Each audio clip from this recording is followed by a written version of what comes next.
আমার রিমু মরে গেছে তো চাচা, এর জন্য আমার আর বাঁচার ইচ্ছা নাই। আপনারা এইভাবে পয়সা কি করবেন? সবাই রিমুর কাছে পাঠাই দিই।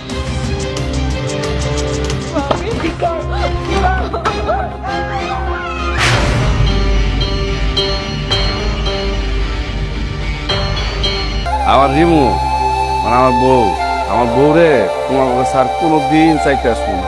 আমার রিমু এমন একটা জায়গায় গেছে বুঝছেন, শতবার যদি ডাকি না সে আর কোনোদিন ফিরে আসবে না। ভাবি হ্যাঁ ভাবি, আমার রিমু মরে গেছে তোর ভাইয়ের দেওয়া আঘাতে। আমার রিমু মরে গেছে চাচা, আমার ক্ষমা করে দিয়েন। আপনাকে বাড়ির চাকরানি মরে গেছে, এখন তো কষ্ট করে আপনাকে বাড়ির সব কাজ আপনাকে করা লাগবে। আমি অবশ্য আপনাকে আগে বলছিলাম যে রিমু রে তো কষ্ট করায় না, রিমুর কাজগুলো আমি করেছি। আজকে রিমু যেহেতু পয়সা নাই, আমি আর পয়সা থেকে কি করবো? যারে বুকে আগলায় ধরে রেখা বাঁচতে চাইছিলাম, যার সাথে সারা জীবন সুখে সংসার করবো দেখে বিদেশে গেছিলাম, তো বিদেশ থেকে আসার পর আমার বউডারে আপনারা সবাই মিলে একটু আমার জড়ায়ও ধরতে দেন নাই। সেই ভাগ্য তো আমার হইল না। আপনি তো আমার আপন চাচা, আর কামাল ভাই আপনি আমার আপন চাচতো ভাই। আপনারা দুইজন আমার আপন মানুষ হয়ে আমার বউডারে মাইরা ফেলাইলা।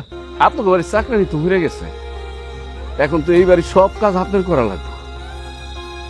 আমার চাচা আমার ভাইজান তাকে তো অনেক কষ্ট হইল। তবে আমি একটা জিনিস ভাবছি বুঝছেন, আপনাদের না আমি আর কষ্ট করতে দিব না। আপনাকে সব কষ্ট আমি শেষ করে দিব। কি করতে চাইতেছিস তুই?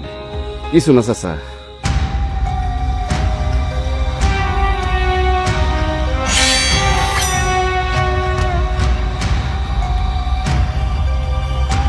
আমার রিমু মরে গেছে তো চাচা, এর জন্য আমার আর বাঁচার ইচ্ছা নাই। আপনারা এইভাবে পয়সা কি করবেন? সবাই রিমুর কাছে পাঠাই দিই, সেইখানে গিয়া রিমুরে দিয়া যত ইচ্ছা তত খেদমত করায়।